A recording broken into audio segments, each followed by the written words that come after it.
우리는 살다 보면은 힘들고 어려운 일들을 당하게 됩니다. 그러다 보면은 절망적인 상황에 직면할 때가 많이 있기도 하죠. 오늘 본문도 이스라엘의 절망적인 상황을 1절에서 6절까지 그리고 있습니다. 우리가 읽지 않았기 때문에 대략적으로 살펴보면은 1절에 보면은 미가 선지자는 여름 가위를 거둔 후에 아무것도 남지 않는 것으로 그 절망적인 상황을 표현하고 있습니다. 그리고 2절과 3절에 보면은 경건한 자가 세상에서 끊어지고 정직한 자도 없으며 악을 부지런히 행하고 지도자와 재판관은 뇌물을 구하고 근세자는 자기 욕심만 채우고 있다라고 말씀하고 있습니다.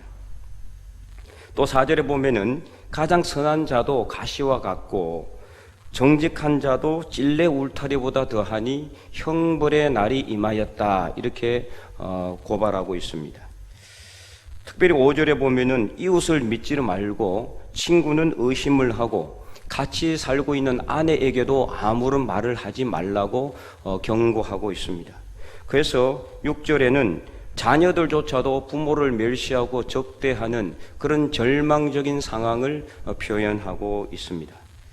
근데 지금 우리도요, 코로나는 둘째 치고서라도 올 초에 우리 울진 지역에 있었던 큰 대형 산불과 그리고 얼마 전에 있었던 중부 지역의 폭우와 그리고 지난주에 있었던 태풍으로 인해서 우린 지금 너무나 힘들고 어려운 상황을 지나가고 있습니다. 이뿐입니까? 떨어질 줄 모르는 물가 상승으로 인해서 너무나 힘들어져 있습니다. 또 청년들의 고용 불안과 경제적인 악화와 국내외적인 정치적 불안 상황 등은 우리를 정말 절망적인 상황으로 몰아가고 있는 그런 현실에 우리는 직면하고 있죠. 그런데 어떤 시대든 중요한 것은요, 이런 절망적인 상황, 어렵고 힘든 상황일수록 우리 그리스도인들은 하나님을 바라보며 소망을 발견할 수 있기를 바랍니다. 바로 이것이 오늘 본문의 말씀이 우리에게 주시는 영적인 교훈입니다. 그리하여 이 절망과 어둠의 장막이 거치고 우리 모두의 삶 속에서 하나님이 주시는 소망이 회복될 수 있는 저와 여러분의 삶이 될 수 있기를 주님의 이름으로 간절히 축원드립니다. 자, 그러면은 이런 절망의 상황 속에서 우리가 소망을 회복하고 그래서 일어나서 승리할 수 있도록 하기 위해서는 어떻게 해야 될까? 첫 번째는 구원하시는 하나님만 바라봐야 합니다. 7절 전반절을 보시면은요, 오직 나는 여호와를 우러러보며 나를 구원하시는 하나님을 바라보나니 1절에서 6절까지 정말 읽어보면 읽어볼수록 너무나 절망적인 상황을 노래하던 이 미가 선지자는 그러나 나는 나를 구원하시는 하나님을 바라보겠다라고 이렇게 단호하게 외치고 있어요. 자, 여기서 하나님을, 여호와를 우러러본다, 우러러보는 것은 히브리어 원어가 소망을 가지고 바라보는 것을 의미해요. 그래서 이 절망의 상황에서 우리를 구원하시는 하나님을 소망하는 것을 의미하는 거죠. 그리고 바라본다, 하나님을 바라보나니, 이 바라보는 것은 그냥 보는 것이 아니라, 그냥 보이니까 눈으로 보는 것이 아니라 믿음과 확신을 가지고 하나님을 의지하는 마음으로, 하나님을 신뢰하는 마음으로 바라보는 것을 의미하는 것입니다.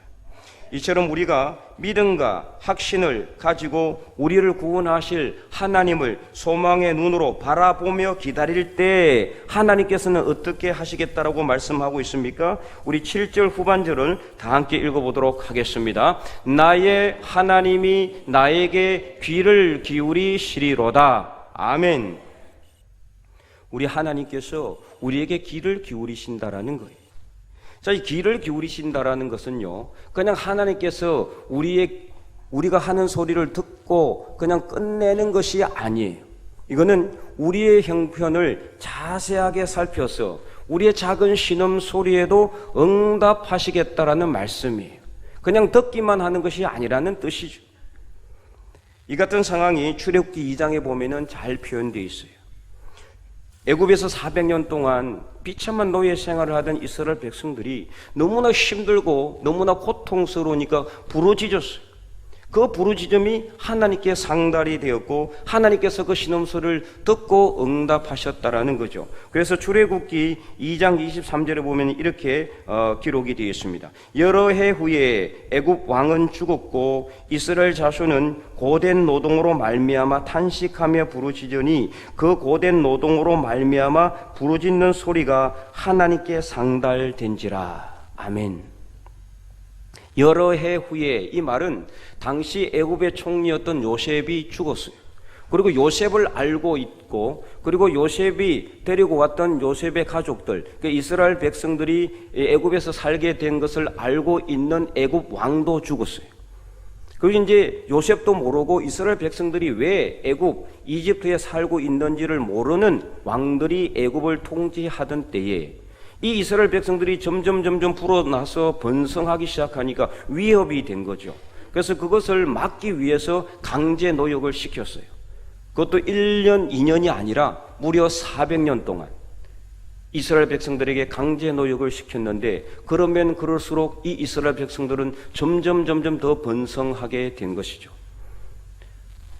그래서 더 많은 강제 노역을 또 시키게 되는 거죠. 그래서 너무나 힘들어서 이스라엘 백성들은 부르짖을 수밖에 없었던 겁니다. 그런데 그 부르짖음의 소리를 하나님께서 들으셨다는 거죠. 그리고 아브라함과 이삭과 야곱에게 했던 언약을 기억하셔서 모세를 애굽에 보내서 이스라엘 백성들을 그 애굽에서 이끌어내신 것입니다. 바로 이것이 출애굽, 엑소더스라고 하는 출애굽의 역사예요. 그래서 하나님께서는 이스라엘 백성들이 힘들어서 신음하며 부르짖을 때 그 소리를 그냥 듣고만 있었던 것이 아니라 그들이 어떤 형편에 있는지를 잘 보고 그들을 구원하기 위해서 모세를 보내셔서 10가지 기적의 역사, 재앙을 통해서 이스라엘 백성들을 애굽에서 이끌어내셨던 것입니다.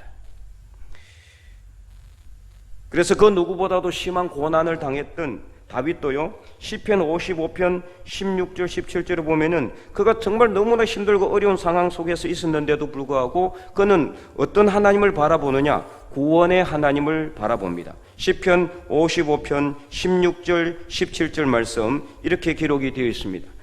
나는 하나님께 부르짖으리니 여호와께서 나를 구원하시리로다. 저녁과 아침과 정오에 내가 근심하여 탄식하리니 여호와께서 내 소리를 들으시리로다. 아멘. 내가 너무 힘들고 너무 어려워서 너무 고통스러워서, 그래서 그는 자기 친구 요나단에게 나와 사망의 사이에는 한 걸음밖에 없다라고 그가 고백할 정도로 너무 힘든 삶을 살았어요. 그래서 그는 하나님께 이렇게 기도하는 거예요. 내가 이렇게 하나님께 부르짖으리니 하나님께서 나의 신음소리를 듣고 나를 구원해 주실 것이다. 이런 믿음과 확신을 가지고 있었던 다윗에게 하나님이 어떻게 응답하셨습니까? 시편 40편 1절과 2절 말씀 우리 다 함께 읽어보도록 하겠습니다. 내가 여호와를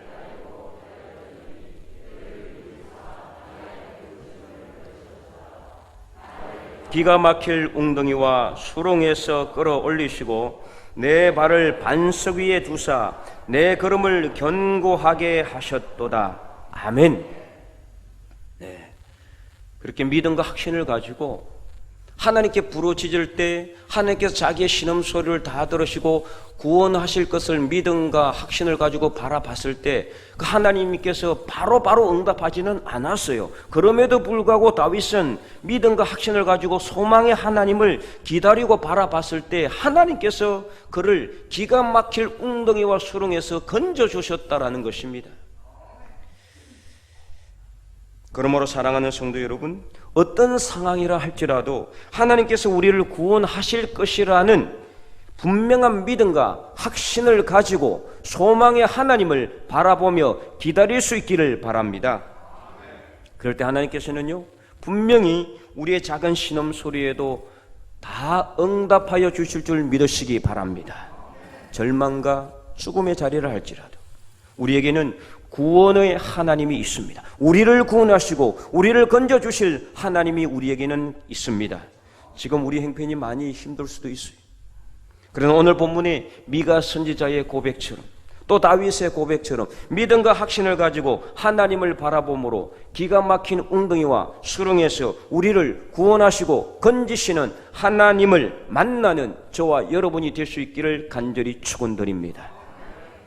두 번째는 엎드려져도 다시 일어나야 합니다. 그런데 이 절망의 상황에서요, 8절 전반절을 보면은 우리의 대적은 우리가 절망 속에 있는 것을 보고 기뻐한다라는 거예요. 그래서 우리가 어려움 속에서 허덕이고 있을 때, 고통 속에서 신음하고 있을 때 오히려 믿지 않는 세상 사람들은 이것을 보고 기뻐하고 즐거워한다라는 거예요. 특별히 10절에도 보면은 내 하나님이 어디 있느냐라고 조롱까지 합니다. 하나님을 조롱하고 멸시까지 해요. 내 하나님이 어디 있느냐? 내가 그렇게 하나님을 믿고 열심히 신앙생활을 하는데 내가 힘들고 어려울 때 하나님께서 늘 구원해 줘야 되지 않느냐라고 우리도 조롱하고 하나님도 멸시한다라는 거죠. 그러나 미가 선지자는요, 이런 최악의 상황 가운데서도 단호하게 선포합니다. 무엇을 선포하고 있습니까? 8절 전반절 말씀 우리 다 함께 읽어보도록 하겠습니다. 나의 대적이여 나로 말미암아 기뻐하지 말지어다. 아멘. 나의 대적이여 나로 말미암아 기뻐하지 말라. 내가 이렇게 고통 속에서 신음하고 있는 것 보고 기뻐하지 말라는 거예요. 왜 이렇게 그가 단호하게 외칠 수 있었습니까? 그가 이렇게 단호하게 외칠 수 있는 근거, 곧 하나님께서 우리에게 귀를 기울이시고 우리의 작은 신음소리에도 듣고 응답하셔서 우리를 구원하실 것이라는 그 믿음과 확신의 근거가 어디에 있습니까? 그것은 바로 8절 후반절 말씀에 있습니다. 8절 후반절 우리 다 함께 역시 읽어보도록 하겠습니다. 나는 엎드러질지라도 일어날 것이요 어두운 데에 앉을지라도 여호와께서 나의 빛이 되실 것임이로다. 아멘. 우리는 연약합니다. 부족하고 때로는 넘어지기도 합니다. 허물이 많은 사람들이죠. 그래서 힘들고 지쳐서 낭망하여 넘어지고 자빠져 있을 때가 있다라는, 엎드러져 있을 때가 있다라는 거예요. 어두운 데 앉아 있을 때도 있습니다. 때로는 하나님을 원망하고 그냥 믿음을 송두리째 잃어버린 것처럼 교회도 나오지 않고 누워 있을 때도 있다란 말이죠. 그래서 9절 전반절에도 보면은 내가 여호와께 범죄하였으니 그의 진노를 당할 것이라고 이 미가 선지자는 고백하고 있어요. 그러나 우리에게는요, 우리의 구원이 되시는 하나님께서 우리의 빛이 되심을 믿으시기 바랍니다. 요한복음 1장에도 보면은 예수님께서 이 땅에 오실 때 어떻게 오셨다라고 기록하고 있습니까? 이 어두운 땅을 구원하시를 구원의 빛으로 이 땅에 오셨다라고 분명히 선포하고 있습니다. 그러므로 우리는 어두워서 넘어지고 힘들어서 엎드려진다 할지라도 우리의 빛이 되시는 하나님만 바라보며 일어날 수 있기를 바랍니다. 비록 우리의 실수와 허물로 인해서 어두운 데 잠시 앉았을지라도 우리를 구원하시는 하나님께서 우리의 빛이 되어 주실 것이기 때문에 그 빛을 보고 일어나야 하는 것입니다. 그런데 중요한 것이 있어요. 여기서 정말 중요한 것이 있는데 그것은 뭐냐? 우리가 일어날 때 우리 힘으로 일어나야 된다는 거예요. 아무도 일으켜주지 않습니다. 하나님조차도 우리를 직접 붙들어 일으켜주지는 않습니다. 다만 하나님께서 우리의 빛이 되어 주심으로 우리가 일어날 수 있는 근거를 마련해 주는 겁니다. 그래서 하나님께서 우리의 빛이 되어 주심으로 우리가 소망을 가지고 일어날 수 있도록 우리에게 힘을 주시고 능력을 더하여 주시는 것이죠. 일어서는 것은 우리의 몫입니다. 일어서고 일어나지 않는 것은 우리의 결정이란 말이에요. 우리는 다만 그 빛을 보고 일어나야 하는 겁니다. 일어나는 것은 저와 여러분이 해야 될 것입니다. 요한복음 5장에 보면은 베데스다 연못이 있고 그 연못가에 38년이나 된 병자가 있었어요. 그 연못에 물이 움직이면은 먼저 들어가는 자는 낫게 된다는 이상한 전설을 믿고 수많은 병자들이 그 주위에 모여들었는데 그게 38년간이나 병을 앓고 있는 사람도 있었단 말이에요. 그런데 그는 일어날 힘도 없고 일어날 생각도 없었어요. 왜냐? 그에게는 늘 불평과 원망이 가득했기 때문에 세상에 대한 불평과 원망이 있었어요. 아무도 나를 저기 못에 넣어주지 않는다고, 아무도 나를 일으켜주지 않는다라고 그는 불평하고 원망했어요. 그렇기 때문에 그는 일어날 힘이 없었던 것이 아니라 일어날 생각이 없었던 거예요. 세상에 대한 원망과 불평과 그런 것으로 인해서, 그런 모든 것들로 인해서 오히려 그의 마음이 꽉 눌려져 있었단 말이죠. 그에게 예수님께서 찾아오셔서 내가 낫고자 하느냐, 낫고자 하느냐, 낫고자 하는 소원을 그에게 심어주십니다. 그리고 말씀하셨습니다. 일어나 내 자리를 들고 걸어가라. 예수님께서는 그를 붙들어 일으키지 않았어요. 말씀하셨습니다. 일어나 내 자리를 들고 걸어가라. 예수님의 음성에 응답하는 자, 예수님의 말씀에 아멘으로 응답하는 자, 하나님의 말씀에 내가 일어서리라고 결단하는 자에게 하나님은 우리에게 일어날 수 있는 힘과 소망과 능력을 주신다는 사실을 분명히 믿으시기 바랍니다. 그래서 그 병자는 담대히 그 자리를 들고 일어나서 걸어갈 수 있었던 것입니다. 말씀에 아멘으로 응답할 때 우리는 일어나게 되는 겁니다. 예수님께서, 하나님께서, 성령께서 우리를 붙들어 일으키지 않습니다. 우리는 하나님의 말씀을 듣고 빛 대신 하나님을 향해서 우리가 힘과 능력을 하나님께 받은 대로 일어나야 하는 거죠. 바로 그때 우리는 일어나서 승리하게 됨을 믿으시기 바랍니다. 그래서 히브리서 12장 11절에서 13절에도 이렇게 기록이 되어 있습니다. 히브리서 12장 11절에서 13절 우리 다 함께 읽어보도록 하겠습니다. 무릇 징계가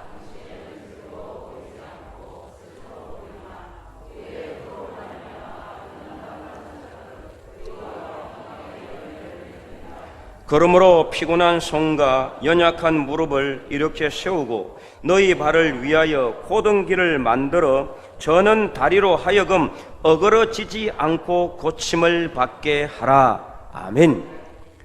우리는 연약합니다. 방금 말한 것처럼 부족하고 연약합니다. 때로는 실수하여 넘어질 때가 있어요. 이로 인해서 하나님의 징계를 받기도 해요. 그래서 때로는 환난이나 고난 가운데 우리가 살아가기도 합니다. 육신의 질병 가운데 신음할 때도 많이 있어요. 그러나 우리 가는 길에 밝은 빛이 되시는 하나님을 바라보며 엎드려진 그 자리, 어두운 데 앉았던 그 자리에서 우리의 연약한 손과 피곤한 무릎, 피곤한 손과 연약한 무릎을 이렇게 세우고 빛 대신 하나님을 향해 일어날 수 있기를 간절히 소망합니다. 그래서 더 이상 사탄 마귀에게 틈을 주지 마시고 우리의 작은 신음 소리에도 귀를 기울이시고 응답하실 우리의 구원이 되시고 소망이 되시는 하나님을 향해 일어나서 믿음으로 승리하는 저와 여러분이 될 수 있기를 간절히 축원드립니다. 세 번째는 하나님의 공의를 바라봐야 합니다. 자, 9절을 다시 한 번 더 보시기 바랍니다. 9절을 우리 다 함께 읽어볼까요? 내가 여호와께 범죄하였으니 그의 진노를 당하려니와 마침내 주께서 나를 위하여 논쟁하시고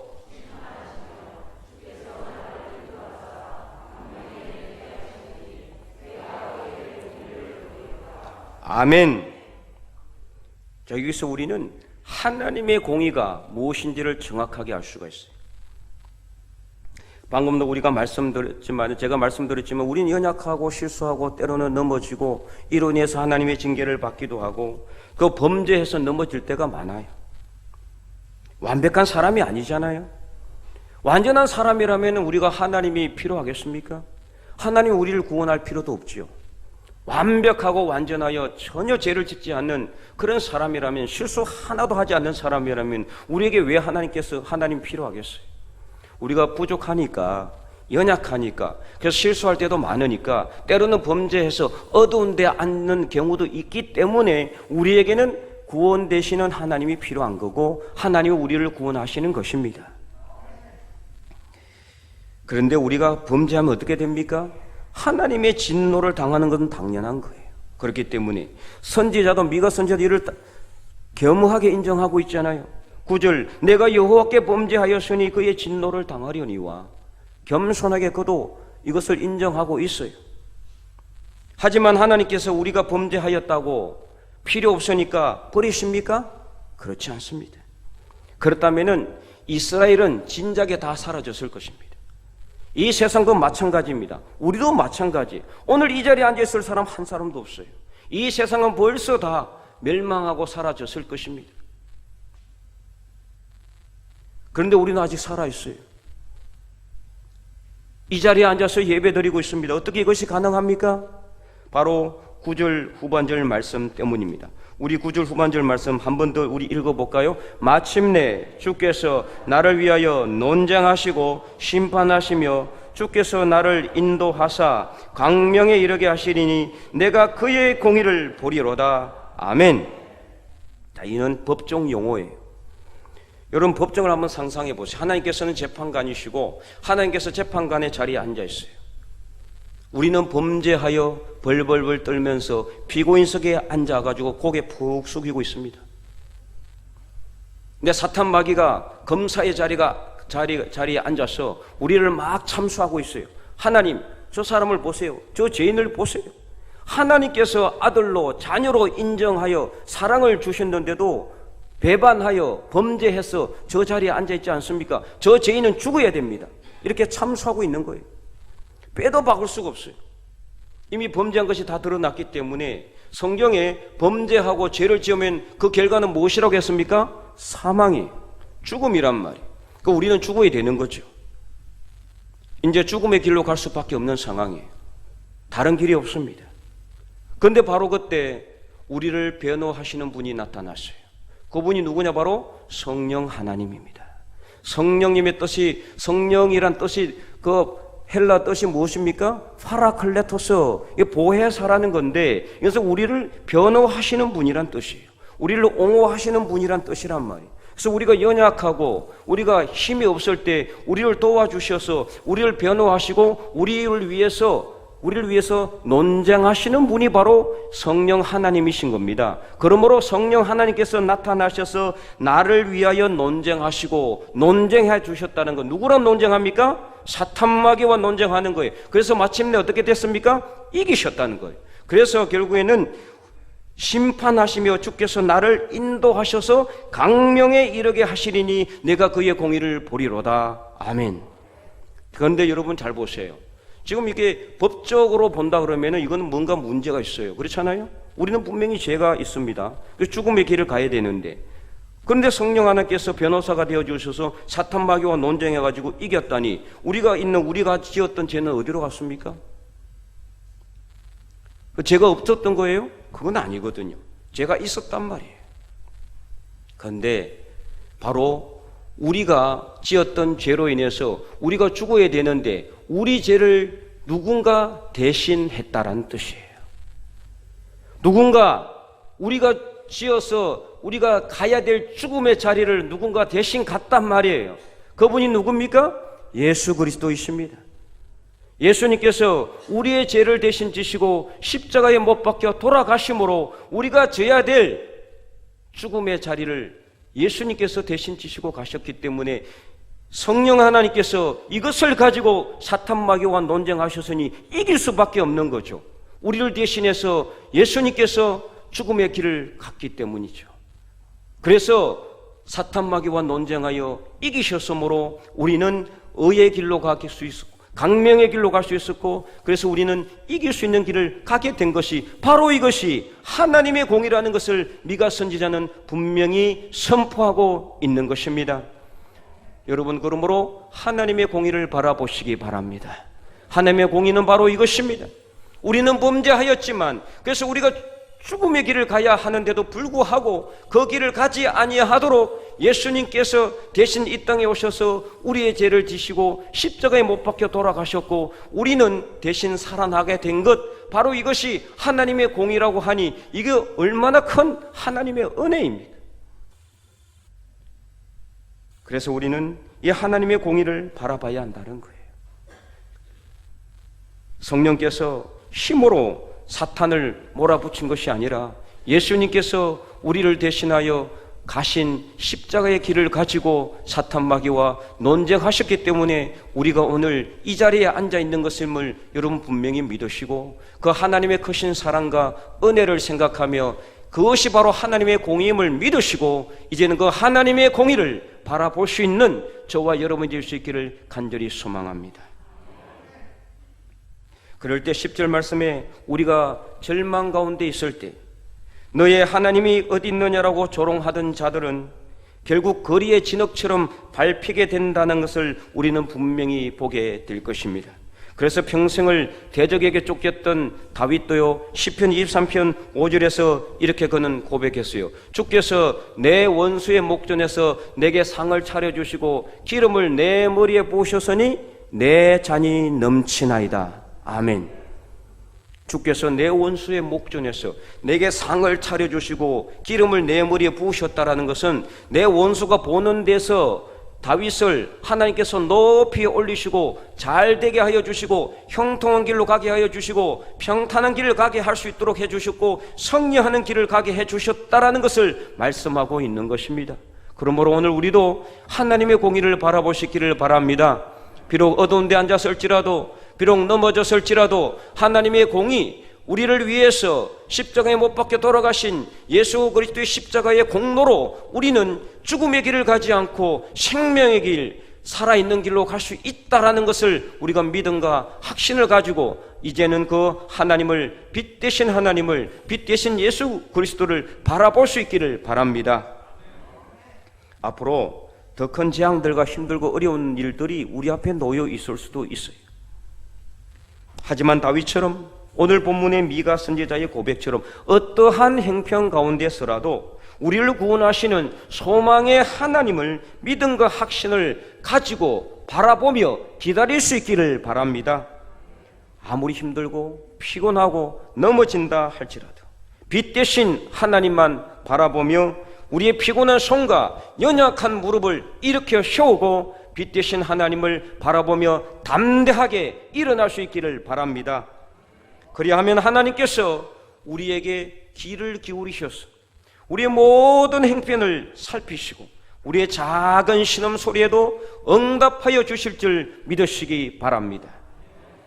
그리하여 비록 우리가 부족하고 실수하고 넘어졌을지라도 마침내 우리를 위하여 논쟁하여 주심으로 우리를 밝은 길로, 강명의 길로 인도하실 하나님의 공의를 풍성하게 경험하는 저와 여러분, 우리 죽변제일교회 모든 성도들과 모든 가족들이 다 될 수 있기를 주님의 이름으로 간절히 축원드립니다.